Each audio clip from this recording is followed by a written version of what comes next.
बहुत समय पहले की बात है। किसी गांव में मोहन नाम का एक किसान रहता था। वह बड़ा मेहनती और ईमानदार था। अपने अच्छे व्यवहार के कारण दूर दूर तक लोग उसे जानते थे और उसकी प्रशंसा करते थे। पर एक दिन जब देर शाम वह खेतों से काम कर लौट रहा था, तभी रास्ते में उसने कुछ लोगों को बातें करते सुना। वे उसी के बारे में बात कर रहे थे। मोहन अपनी प्रशंसा सुनने के लिए उन्हें बिना बताए धीरे धीरे उनके पीछे चलने लगा। पर उसने उनकी बात सुनी तो पाया कि वे उसकी बुराई कर रहे थे। कोई कह रहा था कि मोहन घमंडी है, तो कोई कह रहा था कि सब जानते हैं वो अच्छा होने का दिखावा करता है। मोहन ने इससे पहले सिर्फ अपनी प्रशंसा सुनी थी, पर इस घटना का उसके दिमाग पर बहुत बुरा असर पड़ा और अब वह जब भी कुछ लोगों को बातें करते देखता तो उसे लगता वे उसकी बुराई कर रहे हैं। यहाँ तक कि अगर कोई उसकी तारीफ करता तो भी उसे लगता कि उसका मजाक उड़ाया जा रहा है। धीरे धीरे सभी ये महसूस करने लगे कि मोहन बदल गया है और उसकी पत्नी भी अपने पति के व्यवहार में आए बदलाव से दुखी रहने लगी। और एक दिन उसने पूछा, आजकल आप इतने परेशान क्यों रहते हैं? कृपया मुझे इसका कारण बताइए। मोहन ने उदास होते हुए उस दिन की बात बता दी। पत्नी को भी समझ नहीं आया कि क्या किया जाए, पर तभी उसे ध्यान आया कि पास के ही एक गांव में एक सिद्ध महात्मा आए हुए हैं और वो बोली, स्वामी, मुझे पता चला है कि पड़ोस के गांव में एक पहुंचे हुए संत आए हैं। चलिए हम उनसे कोई समाधान पूछते हैं। अगले दिन वे महात्मा जी के शिविर में पहुंचे। मोहन ने सारी घटना बताई और बोला, महाराज, उस दिन के बाद से सभी मेरी बुराई और झूठी प्रशंसा करते हैं। कृपया मुझे बताइए कि मैं वापस अपनी साख कैसे बना सकता हूँ। महात्मा मोहन की समस्या समझ चुके थे।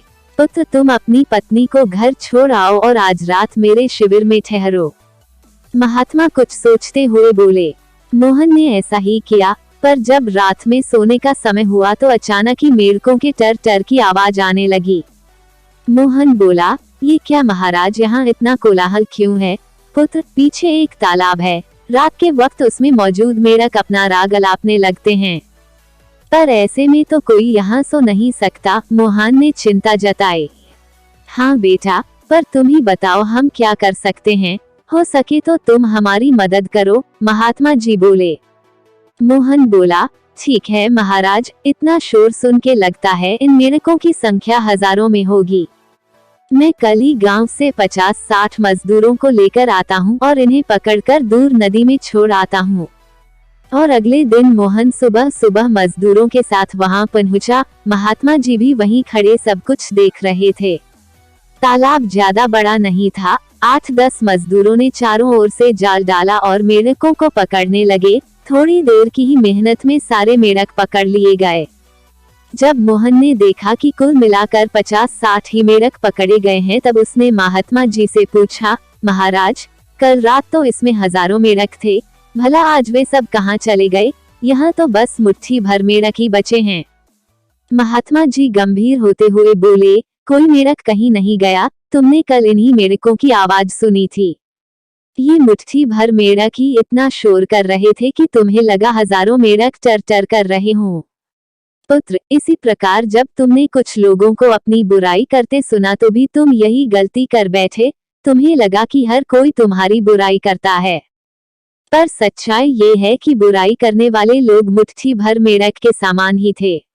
इसलिए अगली बार किसी को अपनी बुराई करते सुनना तो इतना याद रखना कि हो सकता है ये कुछ ही लोग हों जो ऐसा कर रहे हों, और इस बात को भी समझना कि भले तुम कितने ही अच्छे क्यों ना हो, ऐसे कुछ लोग होंगे ही होंगे जो तुम्हारी बुराई करेंगे। अब मोहन को अपनी गलती का एहसास हो चुका था। वह पुनः पुराना वाला मोहन बन चुका था। शिक्षा। मित्रों, मोहन की तरह हमें भी कुछ लोगों के व्यवहार को हर किसी का व्यवहार नहीं समझ लेना चाहिए और सकारात्मक सोच से अपनी जिंदगी जीनी चाहिए। हम कुछ भी कर ले, पर जीवन में कभी ना कभी ऐसी समस्या आ ही जाती है जो रात के अंधेरे में ऐसी लगती है मानो हजारों मेढक कान में टर टर कर रहे हों। पर जब दिन के उजाले में हम उसका समाधान करने का प्रयास करते हैं तो वही समस्या छोटी लगने लगती है।